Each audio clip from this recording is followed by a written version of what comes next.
Guys, welcome to today's video where I want to help you with this issue. That is mangling your link mounts like I did on a recent trip going rock crawling. On this side, we see that the link mount is still good, and here is what a smashed up link mount looks like. As you can see, we've bent in all sorts of different ways, and now it not only needs to be fixed, but we need to weld over some Keith skid plates on top of it. I went over to see my friends at Restless Off-Road where they make some awesome products like these beautiful freshly powder coated rock sliders they had. And as you'll see later in the video, I wish I went with some Restless Off-Road sliders instead of my white knuckle ones, but we'll talk about that in a bit.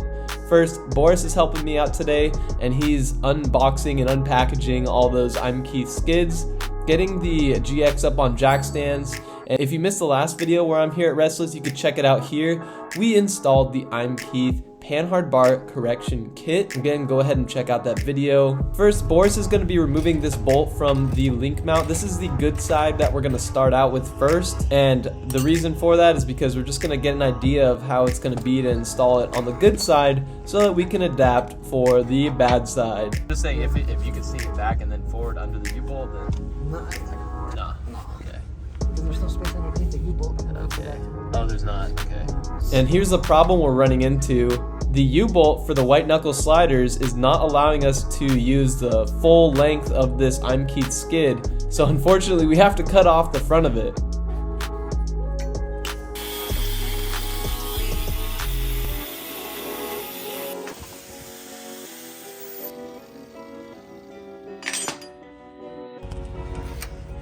So it'll be like that. There'll be a gap right here, but I mean, that is what it is. Yeah. As long as it doesn't get crushed by rocks. And there we go. Boris was able to make it fit. Now he has to prepare the surfaces and weld it up.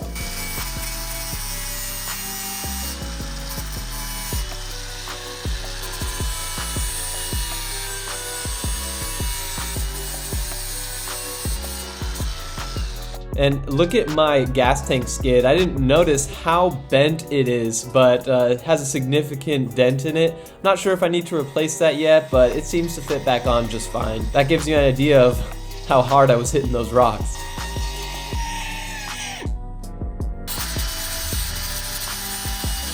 So Boris is just using the ratchet strap to ensure that the link fits back into the mount, lining that up before welding in the link mount skid.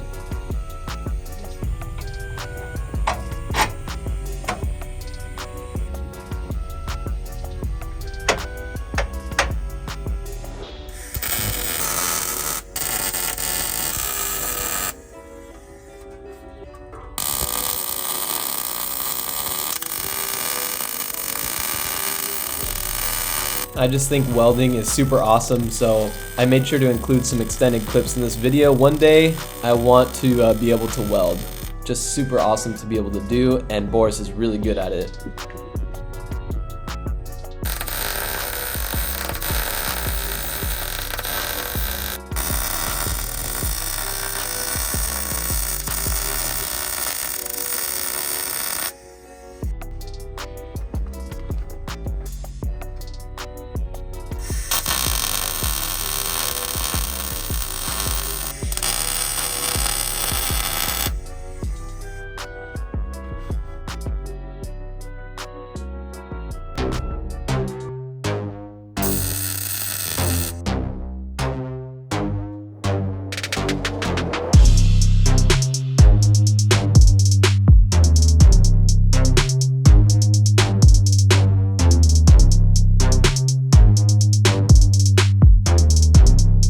Alright, so that is the good side done. Now all we have to do is get the link back in place, and Boris threw a quick coat of paint on it, and then he's just tightening up the link. So as you can see, he's using the ratchet strap to bring the link forward because it kind of tends to go backwards, so you got to use a little force to bring it back up. But that was no problem, nice and easy. Now it's time to move on to the problem side where it is totally smashed up. And this is why I'm going to encourage you guys to go ahead right now and get some link mount skids so that you don't have to go through this ordeal. Boris was able to make it happen, as you'll see in the video, but it is a total pain, and this whole thing could have been prevented if I had just gone to Keith and gotten these link mount skids before going rock crawling. So we started out by getting the straight parts kind of straightened out and making sure that we could fit the bolt back in. Even after doing some minor straightening, Boris was having a tough time getting the link mount skid to fit on there. So more massaging with heat and all sorts of things was necessary in order to get the link mount skids to fit into place.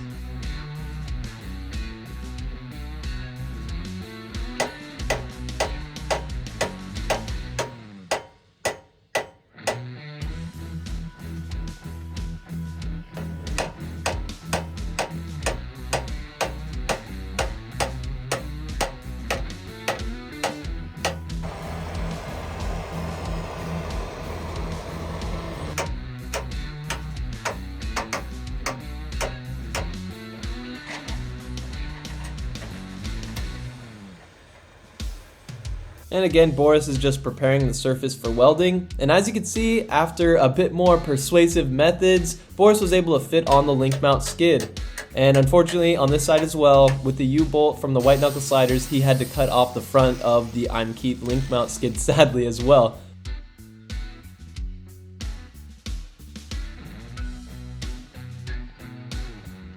And look at these huge gaps that we're having to deal with here. Boris will not end up being able to fill those gaps fully with welding, but he does his best to stitch around the parts of the metal that can contact. Again, I'm encouraging everybody, before going rock crawling, get link mount skids first so you don't have to go through all this.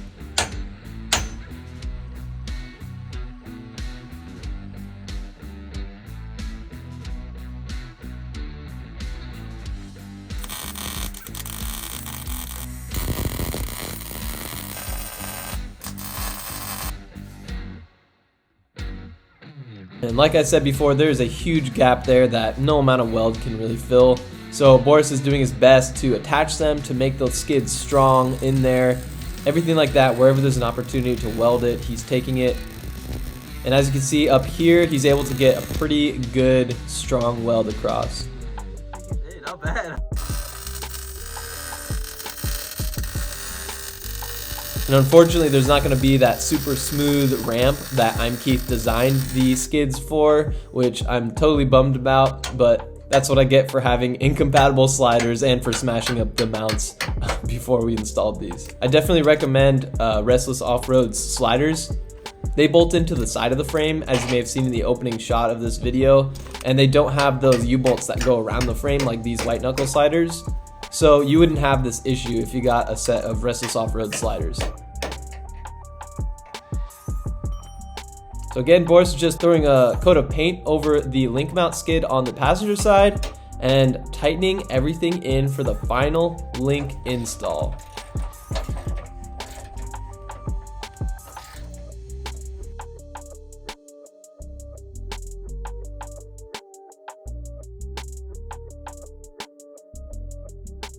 So that's all for today's video, you guys. I'm really excited to smash these things up on rocks, see how everything goes, and make sure they perform well. And I will definitely share any updates with you guys, but something tells me nothing is going to phase these I'm Keith link mount skids. That's all for today's video, guys.